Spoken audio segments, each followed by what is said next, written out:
Congratulations! Meron ka ng schedule para sa iyong job interview.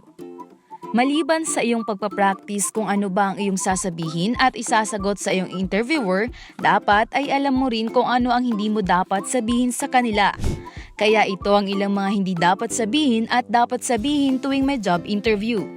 Negative comments about your previous employer. Huwag mo itong sasabihin sa interviewer.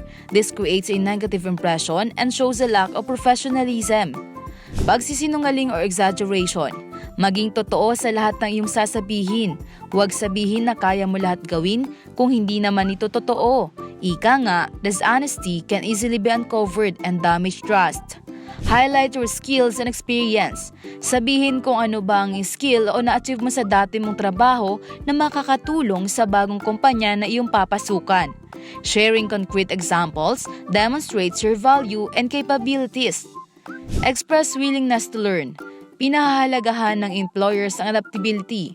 Ipakita mo na kahit hindi mo ito alam ay willing at mabilis ka matututo. Positive comments about the job or company. Magsabi ng mga magagandang bagay tungkol sa iyong papasukan na trabaho. Sabihin kung bakit mo gusto pumasok sa kumpanya at bakit mo sila pinili. Tandaan, ang pagsasabi ng simpleng salamat sa pagtatapos ng iyong interview ay nagpapakita na ikaw ay magalang at pinahahalagahan mo ang oras na inilaan nila para interviewin ka.